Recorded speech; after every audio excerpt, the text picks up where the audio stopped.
Step English communication course. இது 2024 கடந்த வருஷத்தில் இருக்கிற அதே டைப்பில் தான் இந்த வருஷமும் இருக்குது. இதுவும் செகண்ட் செமஸ்டருக்கு ஃபஸ்ட் இயருக்கு நான் முதல்வன் ஸ்கீமாக இருக்கிற ஸ்டெப் கோர்ஸை பற்றி தான் இந்த இதில் வீடியோவில் பார்க்க போகிறோம். ஸ்டெப் கோர்ஸை பொறுத்தளவு பார்த்தீங்கன்னா 2024 என்ன மாதிரியான இது வந்துச்சோ அதே மாதிரி தான் 2025லையும் செகண்ட் செமஸ்டர் ஃபஸ்ட் இயருக்கு. ஸோ இந்த கோர்ஸில் பார்த்தீங்கன்னா சீரீஸ் ஆஃப் வீடியோ பேஸஸ்லேயோ இல்லை எபிசோட் சைட்லேயோ இல்லை லெசன் சைட்லேயோ நாங்கள் வந்து டெஸ்ட் எடுப்போம் அப்படின்னு சொல்லியிருப்பாங்க. உங்களோட கன்வீனியன்ஸ்க்கு ஏற்ற மாதிரி reading, writing, listening, speaking, grammar, vocabulary or placement skills. So இது ரிலேட்டடாக இதில் நீங்கள் பார்க்கலாம். ஸோ இதில் வந்து நீங்கள் ஸ்கில் தெரிஞ்சுக்கணுன்னா முதல்ல லிசனிங், ஸ்பீக்கிங், ரீடிங், ரைட்டிங் இந்த 4 ஸ்கில்லை வந்து ஸ்க்ரூட்டினைஸ் பண்ணுவாங்க அப்படின்னு சொல்லியிருக்காங்க. ஸோ டேபிள் ஆஃப் கண்டென்ட் அப்படின்னு பார்த்தீங்கன்னா அதில் முழுசாக I want to improve all skills அப்படின்ட்டு இருக்கும். ஸோ இதில் வந்து கீழே இருக்கிற எதையும் கிளிக் பண்ண வேணாம், நீங்கள் அதில் இம்ப்ரூவ் ஆல் ஸ்கில்ஸ் அப்படிங்கிறதே இருக்கும். நீங்கள் அதையும் கிளிக் பண்ணி வச்சுக்கோங்க. அதுக்குள்ளே listen better, speak better, learn strategies, build vocabulary, write better, improve grammar, இது எல்லாமே வரிசையாக இருக்கும். 2025க்கான ஸ்டெப் கோர்ஸ் பார்த்தீங்கன்னா இந்த கோர்ஸில் பார்த்தீங்கன்னா ஏற்கனவே நம்ம சொன்ன மாதிரி தான் உங்களுக்கு வந்து நீங்கள் speaking, reading, listening, grammar, vocabulary, placement skill, workshop skill இது எல்லாமே உங்களுக்கு டெஸ்ட் பண்ணுறதுக்காக இந்த ஃபுல்லாகவே இது கொடுத்துருப்பாங்க. லாஸ்ட் டைம் வந்து எல்லாருக்குமே ஸ்டூடெண்ட்டை ஃபஸ்ட்டு அட்டன் பண்ணுறது பார்த்தீங்கன்னா டயக்னோசிஸ் டெஸ்ட் அப்படின்னு வச்சுருந்தாங்க. இப்போ அதை பேஸ் லைன் டெஸ்ட் அப்படின்னு மாற்றிருக்காங்க. ஸோ இதில் வந்து ஆக்டிவிட்டீஸ் பார்த்தீங்கன்னா இப்போ பேஸ் லைன் டெஸ்ட்டில் என்னென்ன பண்ணுவாங்க, அதை வந்து எப்படி நம்ம எக்ஸிக்யூட் பண்ணணும் அப்படிங்கிறத இந்த வீடியோவில் பார்க்க போகிறோம். இதோட கண்டினியூ வீடியோவில் பார்த்தீங்கன்னா இது எப்படி நம்ம டெஸ்ட் அட்டன் பண்ணலாம், இதில் எந்த மாதிரியான விஷயங்களுங்கிறதையும் ஆட் பண்ணிக்கலாம். இப்போ ஸ்டூடெண்ட் இதில் என்னென்ன விஷயங்களை ஃபேஸ் பண்ணுவாங்க அப்படிங்கிறத இதில் ஃபுல்லாக பார்க்க போகிறோம். டயக்னாஸ்டிக் டெஸ்ட் முதல்ல வந்து அட்டன் பண்ணுறது எதுக்குன்னா முதல்ல எந்த லெவலில் அவங்க ஸ்டூடெண்ட் இருக்காங்க, அந்த டெஸ்ட்டை வந்து எப்படி அட்டன் பண்ணணும் அப்படிங்கிறத பேசிஸில் இருக்கிற சாம்பிள் இருக்கும். இது வந்து சின்ன டெஸ்ட்டாக தான் இருக்கும். ஸோ ஆக்சுவலாக வந்து போன வருஷம் உள்ளது மாதிரி தான். இதை முடிச்சதுக்கப்புறம் தான் unit 1, unit 2, unit 3, unit 4, unit 5, unit 6, 7 இது மாதிரி அப் டு த லெவல் பார்த்தீங்கன்னா 50 யூனிட் வந்து உங்களுக்கு கொடுத்துருப்பாங்க. ஒவ்வொரு யூனிட் டெஸ்ட்டையும் குயிக்காக அவங்க லிசன் பண்ணி அவங்க அதை ஒரு சிலது வந்து லிசன் பண்ணுற மாதிரி இருக்கும், சிலது வந்து ஒரு கான்வர்சேஷன் இருக்கும். அந்த கான்வர்சேஷனில் சில விஷயத்தை வேர்டை வந்து மிஸ்மேட்ச் பண்ணியிருப்பாங்க. அந்த வேர்டை வந்து அங்கே ஃபிக்ஸ் பண்ணியிருக்கணும். சில இடத்துல பார்த்தீங்கன்னா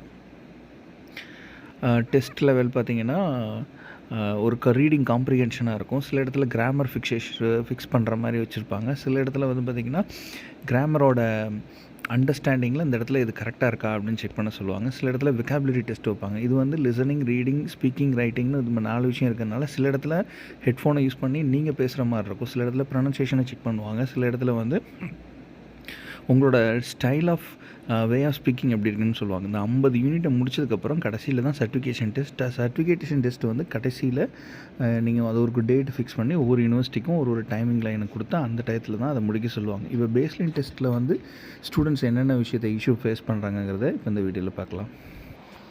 பெரும்பாலும் ஸ்டூடெண்ட்டுக்கு எல்லாருக்கும் பார்த்தீங்கன்னா இந்த ஓவர்வியூ ஆஃப் இங்கிலீஷில் பார்த்தீங்கன்னா unable to get the course detail from the partner அப்படின்னு கொடுத்து இப்படி ஒரு இஷ்யூ வந்து இப்படி உங்களுக்கு பாக்ஸ் ஓப்பன் ஆகிடும். This cannot be because technical issues, please try it again and after few minutes if you will still face the same issue after few minutes contact your college SPOC அப்படின்னு சொல்லியிருப்பாங்க.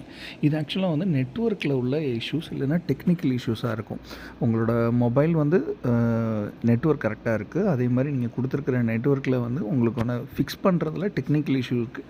நீங்கள் ஒரு 5 to 10 மினிட்ஸ்க்குள்ளே வந்து நீங்கள் இந்த மாதிரி issues இருக்கிறவங்க வந்து வெயிட் பண்ணிங்கனாலே உங்களோட அதில் வந்து மறுபடியும் நீங்கள் லாகின் பண்ணாலே உங்களுக்கு தெரியும். உங்களுக்கு யூசர் நேம், பாஸ்வேர்டுன்னு ஒன்று கொடுத்துருப்பாங்க. அது வந்து டேரெக்டாகவே நீங்கள் போட்டுடலாம். இப்போ நீங்கள் கோர்ஸில் வந்து என்எம்ஐடின்னு ஒன்று கொடுத்துருப்பாங்க. அதுக்கு பாஸ்வேர்டை நீங்கள் ஃபிக்ஸ் பண்ணிட்டு டேரெக்டாக நீங்கள் உள்ளே போகிற மாதிரி இருக்கும். ஸோ அதில் வந்து உங்களுக்கு மறுபடியும் 2 தடவைக்கு மேலே இல்லை 2 தடவை தான் நீங்கள் பண்ணணும். 2 தடவைக்கு மேலேயே நீங்கள் வந்து உங்களுக்கு ஏதாவது இஷ்யூ மேக்ஸிமம் வந்துச்சுன்னா, ஏன்னா டெக்னிக்கல் இஷ்யூவாக இருக்கிறதுனால நீங்கள் 2 டைம்ஸ் பண்ணுறதே பெட்டர். 3ஆவது தடவை வரலைன்னா உங்கள் காலேஜில் இருக்கிற ஸ்போக்ட்டை நீங்கள் கேட்டு நீங்கள் அவங்களுக்கான கோர்ஸ் டீட்டெயில் வந்து நீங்கள் அங்கேருந்து கேட்டுக்கலாம். ஏன்னா சில சமயம் இமெயில் ஐடி மிஸ் மேட்ச் ஆகிருக்கலாம், இல்லை சில சமயம் நீங்கள் கொடுத்த நம்பர் வந்து பைண்ட் ஆகாமல் இருக்கலாம், இல்லை அதே நம்பரில் உங்களோட முன்னாடி உங்களோட அக்காவோ இல்லை உங்களோட சிப்ளிங்ஸ் வேறு யாராவது வந்து ஏற்கனவே லாகின் பண்ணி வச்சுக்கலாம். சேம் நம்பரை கொடுக்குறது போது வந்து இது யூஸ் பண்ண முடியாது.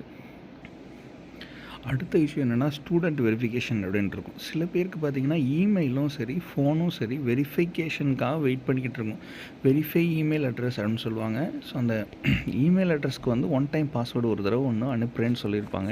நிறைய பேர் பார்த்தீங்கன்னா அவங்க இமெயில் அட்ரஸ் வந்து ப்ராப்பராக கொடுக்காமல் இருந்திருக்கலாம், இல்லை சில சமயம் தப்பான அட்ரஸை கொடுத்துருக்கலாம், சில சமயம் மிஸ்மேட்ச் ஆகிற அட்ரஸ் கொடுத்துருந்தாங்கன்னா அவங்களுக்கு வந்து ஓடிபி போயிருக்கும் அப்படின்னு காமிப்பாங்க. பட் அது வந்து ஒவ்வொரு தடவையும் இது சொல்லும் போதும் சென்டு ஓடிபின்னு கொடுத்தாலும் சில பேருக்கு அது வராது. இந்த இஷ்யூவில் இருக்கிறவங்க என்ன பண்ணணும்னா, வெரிஃபை உங்களோட இமெயில் அட்ரஸாக இருக்கட்டும், இல்லைனா உங்களோட ஃபோட்டோ வெரிஃபிகேஷனாக இருக்கட்டும், ஏற்கனவே நான் முதல்வன் ஐடிக்கு வந்து நீங்கள் ஒரு இமெயில் ஐடி கொடுத்துருப்பீங்க, அது கரெக்டாக இருக்கான்னு செக் பண்ணிக்கோங்க. ஏன்னா நீங்கள் லைவில் யூஸ் பண்ணுற அந்த ஐடியை வந்து நீங்கள் ரீசெக் பண்ணிக்கோங்க. உங்கள் மொபைல் நம்பரையும் அதோட சேர்த்து கிராஸ் செக் பண்ணிக்கோங்க. அப்போ தான் இந்த இது சால்வ் ஆகும். ஏன்னா இமெயில் இல்லைனா ஃபோன் வெரிஃபிகேஷன் சொல்லுவாங்க. அதுக்கு தான் உங்களுக்கு வெரிஃபிகை ஆஃப் இமெயில் கொடுத்துட்டு அதுக்கப்புறம் ஃபோனையும் வெரிஃபை பண்ண வைப்பாங்க. ஸோ அதனால் ஓடிபி வந்து தப்பான ஒரு நம்பர் மிஸ்மேட்ச் ஆனாலும், இல்லை ஒரு லெட்டர் மிஸ்மேட்ச் ஆனது வந்து மெயிலில் இருக்கும், ஃபோன் நம்பரில் ஒரு நம்பர் மிஸ் ஆகும். இது மாதிரி மிஸ் ஆகாமல் இருக்கிறதுக்கு உங்களோட ஏற்கனவே என்எம்ஐடிக்கு நீங்கள் கொடுத்த ப்ரொஃபைல் கரெக்டாக இருக்கான்னு செக் பண்ணுங்கள். இல்லைனா சப்போஸ் அது சரியில்லைன்னா அங்கே போய் அந்த மொபைல் நம்பரை உங்கள் ஸ்போக்கர்கிட்டயோ இல்லை உங்கள் இன்சார்ஜ்கிட்டயோ சொல்லி இமெயிலை வெரிஃபை பண்ணுங்கள். அதே மாதிரி ஃபோன் வெரிஃபிகேஷனையும் சரியாக பண்ணிக்கோங்க, உங்களுக்கு தெரியும். அடுத்தது சில பேருக்கு நான் முதல்ல வர்ற இஷ்யூ என்ன அப்படின்னு பார்த்தீங்கன்னா, overview of English language communication அப்படின்னு கரெக்டாக அதில் இருக்கும். அது மாதிரினா step from the Hindu group online coming zone அப்படின்னு போட்டிருப்பாங்க. சில நேரத்தில் பார்த்தீங்கன்னா யாராருக்கெல்லாம் இப்படி கம்மிங் ஜோன் அப்படின்னு வருதோ, ஸோன்னு வந்துச்சுன்னா ஏற்கனவே நீங்கள் கொடுத்த லாகின் ஐடியோ இது வந்து ஏதோ மிஸ்மேட்ச் ஆகுது, ஏதோ ஒரு பிரச்சனையில் இருக்குது அப்படிங்கிறத நீங்கள் புரிஞ்சுக்கணும். ஸோ நான் முதல்வன் ஐடியும் நீங்கள் வந்து ஏற்கனவே கொடுத்த டீட்டெயில் நார்மலாக வந்து அட்மிஷன் அப்பயோ இல்லை வந்து நீங்கள் மேக்ஸிமம் இந்த டெஸ்ட் வந்து ஃபஸ்ட் இயருக்கு இருக்கிறனால காலேஜுக்கு வந்து நீங்கள் ஜாயின் பண்ண உடனே உங்கள் பயோடேட்டா ஃபார்மில் கொடுக்கும்போது பார்த்தீங்கன்னா முதல்ல மொபைல் நம்பரையோ இல்லை உங்களோட இமெயில் ஐடியோ மிஸ்மேட்ச் பண்ணி ஏதாவது மாற்றி கொடுத்துருந்தீங்கன்னா அதை வெரிஃபை ஆகாமல் இருக்கும். சில சமயம் கோர்ஸ்க்குள்ளேயே இது போகலைன்னா இது ரொம்ப டேஞ்சர். ஏன்னா வந்து இப்போ பேஸ்லைன் டெஸ்ட்டுக்கு வந்து ஆல்மோஸ்ட் வந்து ஒரு டேட்டு ஃபிக்ஸ் பண்ணி வச்சுருக்காங்க. ஸோ 25 ஜான்வரி 25 வரைக்கும் டைம் இருக்குது. டென்டேட்டிவாக வந்து எல்லா இடத்துலையும் நார்மலாக சொல்லியிருக்காங்க. இது ஒவ்வொரு யூனிவர்சிட்டிக்கு ஏற்ற மாதிரி அந்த டைமிங் மாறும். ஸோ அது ரிலேட்டடாக பார்த்திங்கன்னா அந்த பேஸ்லைன் டெஸ்ட்டை முதல்ல முடிச்சுட்டா மட்டும்தான் அதுக்கப்புறம் வந்து எல்லாருமே சர்டிஃபிகேஷன் டெஸ்ட்டு, அதாவது ஆக்டிவிட்டீஸ் மற்ற யூனிட் முடிச்சுட்டு கடைசியில் சர்டிஃபிகேட் டெஸ்ட் போட முடியும். மொத்தம் 50 டெஸ்ட் இருக்குது. 50 யூனிட் இருக்கிறதுனால தே கேன் கொஞ்சம் கொஞ்சமாக ஸ்லோ பை ஸ்லோவாக ஒவ்வொன்றா முடிக்கிறதுக்கான சூழல் அமைஞ்சிருக்கும். அதனால் வந்து இந்த கம்மிங் சூன்னு வந்துச்சுன்னா உடனே உங்களோட இன்சார்ஜையோ இல்லை உங்கள் காலேஜ் ஸ்போக்டையோ கேட்டு உங்களுக்கான இமீடியட் ரெமடியை நீங்கள் தெரிஞ்சுக்கங்க. ஏன்னா இது வந்து கோர்ஸ்குள்ளேயே நீங்கள் இன்னும் போகலை. கோர்ஸ்குள்ளேயே போகாமல் இருக்கும்போது இப்போ பேஸ்லைன் டெஸ்ட் நீங்கள் அட்டன் பண்ணலைன்னா இது பெரிய இஷ்யூ ஆகிடும். அதனால் இது முன்னாடியே இது நீங்கள் ஸ்போக்கிட்ட கேட்டோம் அதுக்கான இது சப்போஸ் உங்களோடது மெயில் ஐடி மிஸ்மேட்ச் ஆகிருக்கலாம், இல்லை ஒரே மெயில் ஐடி 2 தடவை யூஸ் பண்ணியிருக்கலாம், இல்லை உங்களோட மெயில் ஐடி வேறு ஏதாவது யூஸ் பண்ணியிருக்கலாம், இல்லை உங்களோடது லாகின்ல இல்லைனாலோ இல்லை லாகின் ஆகிட்டு கோர்ஸ் வரலைனாலும் இது ஸ்போக்டன் நீங்கள் கேட்டிங்கனாலே உங்களுக்கு இதுக்கான ஃபுல் டீட்டெயிலை சொல்லுவாங்க. ஸோ இதுதான் நார்மலாக ஸ்டூடெண்ட்ஸ் இப்போ ஃபேஸ் பண்ணுற மேக்ஸிமம் இஷ்யூ. மேக்ஸிமம் இந்த overview of the English language communication step அப்படிங்கிறது பார்த்திங்கன்னா ஹிந்து குரூப் ஆன்லைன் போட்டிருப்பாங்க. மேக்ஸிமம் இது இப்போ வாட்ச் அப்படின்னு கிளிக் பண்ணாலே உங்களுக்கு 1 by 1 இப்போ நான் ஸ்டெப் பை ஸ்டெப்பாக நீங்கள் வந்து யூசர் நேம் பாஸ்வேர்டை கரெக்டாக போட்டுக்கணும். அதே மாதிரி எல்லோரும் என்எம்ஐடியை மறந்துடாதீங்க. நான் முதல்வன் கோர்ஸுக்கான என்எம்ஐடி பாஸ்வேர்டு இது ரெண்டையும் மறந்துடாதீங்க. ஏன்னா இது வந்து த்ரூ அவுட் உங்களோட 3rd இயர் வரை இருக்கும். என்எம்ஐடி வந்து உங்களுக்கு மறந்துடாதீங்க. இது ஃபஸ்ட் இயரில் ஆரம்பித்து 3rd இயர் வரைக்குமே உங்களுக்கு ஒவ்வொரு கோர்ஸுக்கும் இது ஹெல்ப் பண்ணும். அதனால் நீங்கள் யூசர் நேம் பாஸ்வேர்டை இதை கிளிக் பண்ண உடனே டேரெக்டாக உங்களுக்கு இப்படி ஒரு இது விண்டோ ஓப்பன் ஆகும். அதில் step from Hindu group online அப்படின்னு இருக்கும். ஸோ வாட்ச்னு கொடுத்தீங்கன்னா யூ கேன் டேரெக்ட்லி ஒன்றா போகலாம். ஸோ நான் சொல்கிற மாதிரி ஏற்கனவே நீங்கள் கிளிக் பண்ணி பார்த்துக்கலாம். பெரும்பாலான ஸ்டூடெண்ட்டுக்கு வந்து கோர்ஸ் வந்து சில சமயம் அங்கேருந்து எடுக்க முடியல, இந்த மாதிரியான இஷ்யூ வந்துச்சுன்னா மேக்ஸிமம் டெக்னிக்கல் இஷ்யூஸ், இதை நீங்கள் கரெக்டாக பார்த்துக்குங்க. இந்த கோர்ஸை பொறுத்தளவு வந்து ஓவர்வியூ ஆஃப் இங்கிலீஷ் லாங்குவேஜ் பொறுத்தளவு பார்த்திங்கன்னா இது யாரெல்லாம் பேஸ்லைன் டெஸ்ட்டை முடிச்சிட்டாங்களோ அவங்களுக்கு வந்து அடுத்த ஆக்டிவிட்டி லைனுக்கு கொடுத்துடலாம். மேக்ஸிமம் சில யூனிவர்சிட்டிஸில் பார்த்திங்கன்னா ஒவ்வொரு ஏரியாவுக்கும் ஒரு யூனிவர்சிட்டிக்கும் ஒரு 5லேருந்து 6 டிஸ்ட்ரிக்டை பிரித்து எந்த டேட்டில் பார்க்கணும் அப்படிங்கிற டீட்டெயில் கொடுத்துருப்பாங்க. அதை ஷேர் பண்ணி அந்தந்த நேரத்தில் மட்டுமே இந்த யூனிட் வைஸாக இதை முடிக்க சொல்லுங்கள். அட் த சேம் டைம் பார்த்திங்கன்னா இப்போ நம்ம மேலே பார்த்த இஷ்யூஸ் எல்லாம் வந்து நார்மலாக இது டென்டேட்டிவாக வர்ற இஷ்யூஸ் தான். இதை பற்றி பயப்பட வேண்டியதில்லை. ஸ்போக்கிட்டையோ இல்லை அந்த கிளாஸ் இன்சார்ஜ்டையோ நீங்கள் டேரெக்டாகவே சொல்லி என்எம்ஐடியிலையும் உங்கள் லாகின் பாஸ்வேர்டை நீங்கள் கிளிக் பண்ணாலே டேரெக்டாக நீங்கள் இதை செக் பண்ணிக்கலாம். அட் த சேம் டைம் இது மாதிரியான இஷ்யூஸ் வேறு ஏதாவது உங்களுக்கு வந்து வருது, இல்லை சப்போஸ் வந்து இதை என்னால் அனேபிள் டு எதுவும் பண்ண முடியலன்னா உடனே அதை இமீடியட்டாக ஸ்போக்கிட்ட சொல்லுங்கள். ஸ்போக் வந்து உங்களுக்கு வந்து என்ன நீட் பண்ண முடியுமோ, சப்போஸ் வந்து சில பேருக்கு வந்து மெயில் ஐடி வெரிஃபிகேஷனுக்கு மிஸ் மேட்ச் ஆகிருக்கும், சில பேருக்கு வந்து மொபைல் நம்பர் தப்பாக கொடுத்துருப்பாங்க, இல்லை அம்மா நம்பர் கொடுத்துருப்பாங்க, அப்பா நம்பர் கொடுத்துருப்பாங்க. இது வந்து இப்போ மட்டும் இல்லை, இன்னும் த்ரூ அவுட் உங்களோட ப்ரொஃபைலை கரெக்டாக நீங்கள் செக் பண்ணி அதை கொடுத்துட்டு ஓடிபி கொடுத்தீங்கன்னா அதை வெரிஃபை ஆகிடுச்சுன்னா அதுக்கப்புறம் நீங்கள் டேரெக்டாகவே கோர்ஸில் இருந்து இதுக்கப்புறம் எல்லாத்தையும் நீங்கள் பார்த்துக்கலாம்.